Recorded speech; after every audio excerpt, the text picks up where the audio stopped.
अस्सलाम वालेकुम रहमतुल्लाहि व बरकातुहू। जनाब भाई बड़े दिन बाद जनाब पट्ठा की वीडियो ले आंदी तो बड़े दोस्त फरमाइश कर रहे कि फौजी भाई बकरीद दे बकरे लिया तो नाल पट्ठा ही लियाओ।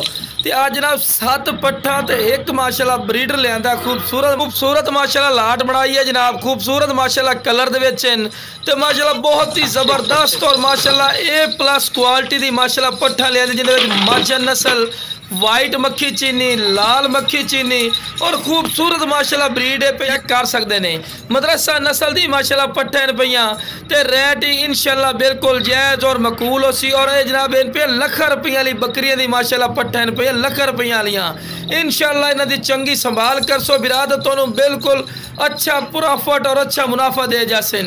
तो लख रुपये वाली बकरियां दियां माशाल्लाह तो सिर्फ ईद दा करके बड़ी सस्ती लाट तो मिल रही ने जनाब। तो हुण इस तो बाद अलग अलग करके भी खेना तो लो बिरा पहले नंबर ते आ गई माशाल्लाह लाल मक्खी चीनिया माशाल्लाह पट्टा ने उम्र 4 तो 5 महीने, लेकिन बिरा कोई गलत बयानी नहीं करनी। हालांकि जो पट्टा तो 7-7 महीने दियां करके देंदे लेकिन बिरा 4 तो 5-5 महीने की माशाल्लाह पट्टा ही ने और खूबसूरती वेख रहे हैं चंगी लंबी गर्दन दे विच और कन्ना दे लापर भी चेक कर सकते चंगे लंबे कन और लंबी वेल दे विच और दोम वेखो बिल्कुल तीर वाली कर सकती और बिल्कुल चमकदार पशम जितनी ही बंदा तरीफा करे बिरा उतनी ही कम है।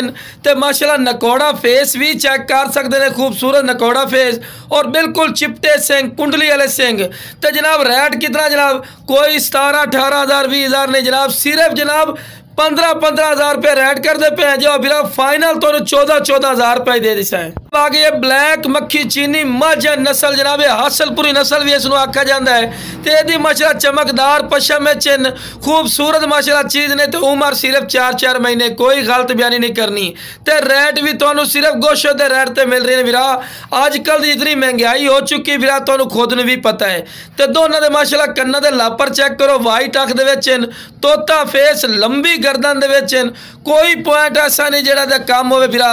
तो रेट ही तो समझ लो बिल्कुल मकूल रेट ते मिल रही हैं। तो लो बिरा पाठी चेक करो पठोरा ही माशाल्लाह ब्लैक मक्खी चीने चमदे और इनू ब्लैक बीतल च आखा जाता है। खूबसूरत माशाल्लाह चीज़ ने पठ ते पठोरा नाल दी तुसी मंडी चले जाओ जनाब तो कम अज कम 17-18 हज़ार रुपये तो घट एक पाठ नहीं मिलती, लेकिन साडा की रेट है सिर्फ 14-14 हज़ार रुपया बिरा बिल्कुल मकूल रेट ने सिर्फ ईद का करके तो मुनासिब रेट से मिल रहे हैं। लेकिन ईद तो बाद इन्हों का रेट काफ़ी ज़्यादा हो जाना है क्योंकि अजकल बकरे का रेट काफ़ी है तो छोटे जानवर का थोड़ा कम है पिया, इस करके तो मुनासिब रेट से मिल रहे हैं जोड़ा इंशाल्लाह लई सी फायदे जरा सी। तो बकरा ईद तो बाद इन्हों के डबल प्राइस हो जाना माशाल्लाह और खूबसूरत लो जनाब माशाल्लाह आखिरी नंबर पर जोड़ा आ गया ने खूबसूरत माशाल्लाह कलर है और ये जनाब बहुत महंगी तरीन ब्रीड है। अगर ये नाल दे तुसी जमदा बच्चा ही लवन जाओ तो कम अज कम 20-25 हज़ार रुपये तो घट नहीं मिलना जोड़ा आखे ना जी इतना रेट नहीं होता।